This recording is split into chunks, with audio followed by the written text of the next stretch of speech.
जम्मू और कश्मीर के दिल में एक पहाड़ है। इसे त्रिकुटा कहते हैं। यह पहाड़ सिर्फ चट्टान और मिट्टी नहीं है, यह एक घर है, अनगिनत प्रार्थनाओं का घर, अटूट आस्था का घर। इसकी ढलानों पर 5200 फीट की ऊंचाई पर एक पवित्र मंदिर है। यह माता वैष्णो देवी का पवित्र मंदिर है। इस जगह की यात्रा आसान नहीं है। यह एक लंबी पैदल यात्रा है। कटरा के बेस टाउन से लगभग 13 किलोमीटर की ट्रैक है। रास्ता घूमता और चढ़ता है, हर तीर्थयात्री के शरीर और आत्मा को परखता है। फिर भी हर साल लाखों लोग यह यात्रा करते हैं। वे देश के हर कोने से, जीवन के हर वर्ग से आते हैं। उनके दिल एक ही उम्मीद से भरे होते हैं। यहाँ की हवा अलग महसूस होती है। ये ताज़ा और साफ है, अपने साथ देवदार के पेड़ों की सुगंध और मंदिर की घंटियों की हल्की आवाज लिए हुए है। जैसे ही आप चलते हैं, आप शहर के शोर को बहुत पीछे छोड़ देते हैं। आप हिमालय की भव्य शांति से घिरे होते हैं। पहाड़ प्राचीन संरक्षक की तरह खड़े हैं, रास्ते पर नजर रख रहे हैं। आपका हर कदम दिव्य, शुद्ध चीज के करीब एक कदम जैसा लगता है। लोग जय माता दी का जाप करते हैं, उनकी आवाजें घाटियों में गूंजती हैं। यह जाप सिर्फ एक नारा नहीं है, यह ताकत का स्रोत है। यह थके हुए पैरों को आगे बढ़ाता है और थके हुए दिलों को नई ऊर्जा से भर देता है। यात्रा खुद एक प्रार्थना का रूप बन जाती है, भक्त और भगवान के बीच फुसफुसाई हुई एक कहानी। यह रास्ता सिर्फ एक पगडंडी नहीं है, यह एक जीवन रेखा है जो छोटी दुकानों और स्टालों से भरी है। ये जगहें गर्म चाय, खाना और आराम के पल देती हैं। यहाँ अजनबी दोस्त बन जाते हैं। वे कहानियां साझा करते हैं, एक दूसरे को सहारा देते हैं और एक परिवार की तरह साथ चलते हैं। आप झुर्रियों वाले चेहरे वाले बूढ़े लोगों को देखते हैं, उनकी आंखें भक्ति से चमक रही होती हैं। आप छोटे बच्चों को देखते हैं, उनकी हंसी पवित्र मंत्रों के साथ घुल मिल जाती है। यह एक सुंदर नजारा है, मानवता की एक नदी एक ही मंजिल की ओर बह रही है। पहाड़ भेदभाव नहीं करता, यह हर किसी का खुली बाहों से स्वागत करता है, शांति की भावना प्रदान करता है जो दुनिया में कहीं और मिलना मुश्किल है। यह एक ऐसी जगह है जहां आप प्रकृति की भव्यता के सामने छोटे महसूस करते हैं, फिर भी किसी अनंत बड़ी चीज से जुड़े हुए होते हैं। मंजिल एक पवित्र गुफा है, गर्भगृह जहां देवी रहती हैं। लेकिन यात्रा खुद अनुभव का पहला हिस्सा है। यह आपको तैयार करती है, यह आपके मन को शुद्ध करती है। चढ़ाई का शारीरिक प्रयास, साथ ही तीर्थयात्रियों के साथ साझा भक्ति और शानदार प्राकृतिक सुंदरता सभी मिलकर काम करते हैं।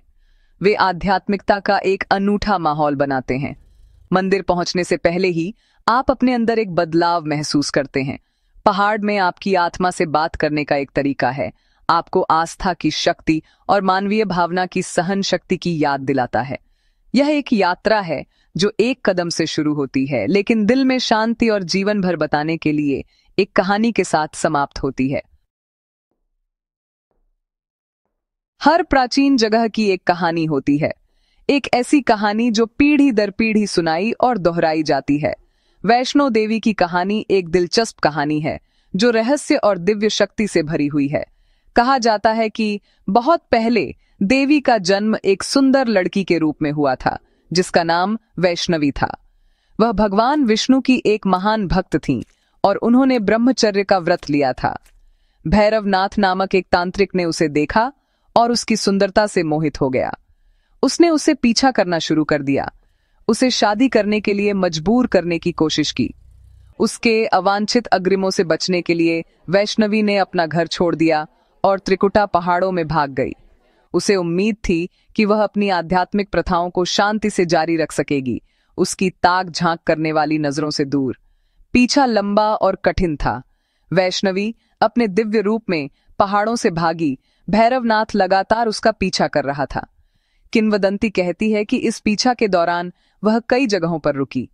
इनमें से हर जगह अब तीर्थयात्रियों के लिए एक पवित्र स्थल बन गई है। एक बिंदु पर उसने अपनी प्यास बुझाने के लिए जमीन में एक तीर मारा और पानी का एक झरना फूट पड़ा। यह धारा, जिसे बाण गंगा के नाम से जाना जाता है, आज भी बहती है। वह एक गुफा में भी रुकी जिसे अब गर्भजून कहा जाता है, 9 महीने तक, जैसे एक बच्चा अपनी मां के गर्भ में रहता है।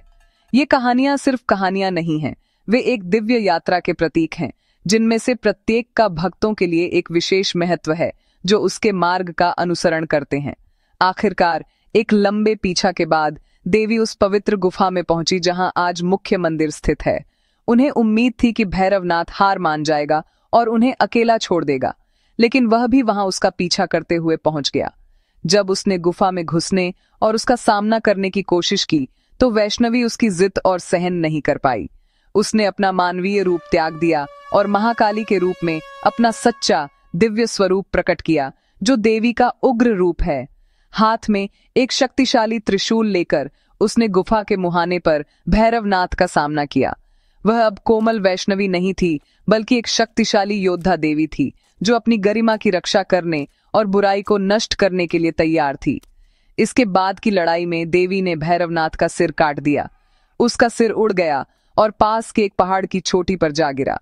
अपने अंतिम क्षणों में भैरवनाथ को अपनी गलती का एहसास हुआ। उसे समझ आया कि वैष्णवी कोई साधारण लड़की नहीं थी, बल्कि दिव्य मां का प्रकटीकरण थी।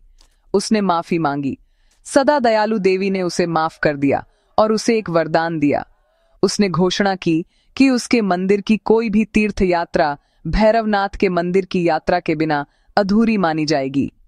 यह कहानी बताती है कि भक्त मुख्य गुफा का दर्शन करने के बाद अपनी पवित्र यात्रा को पूरा करने के लिए भैरवनाथ मंदिर में श्रद्धा अर्पित करने के लिए एक और कठिन चढ़ाई क्यों करते हैं। वैष्णो देवी का मंदिर एक ऐसी जगह है जहां अक्सर आस्था अनुभव में बदल जाती है। लोग यहां सिर्फ चमत्कारों पर विश्वास नहीं करते, वे उनके बारे में ऐसे बात करते हैं जैसे उन्होंने उन्हें कल ही देखा हो।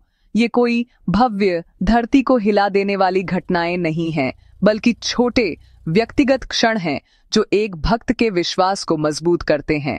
सबसे आम कहानियों में से एक जो आपको सुनने को मिलेगी वह प्रार्थनाओं के जवाब के बारे में है।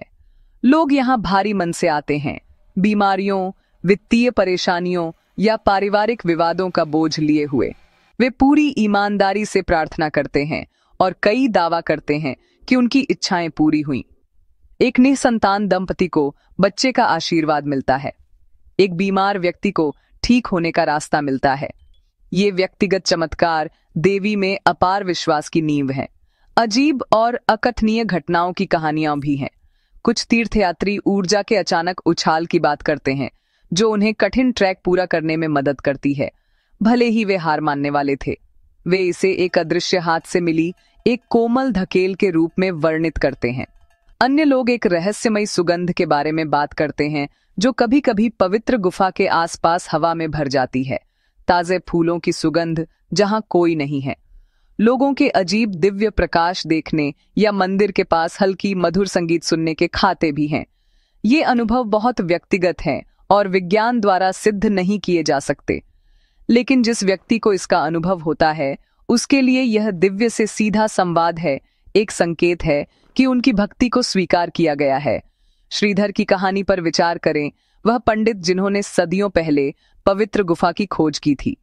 देवी उनके सपने में प्रकट हुई और उन्हें पहाड़ों में अपना निवास स्थान खोजने का निर्देश दिया। श्रीधर एक गरीब आदमी था। उन्होंने देवी के निर्देशानुसार एक सामुदायिक भोज का आयोजन किया, यह सोचकर कि वह इतने सारे लोगों को कैसे खिलाएंगे।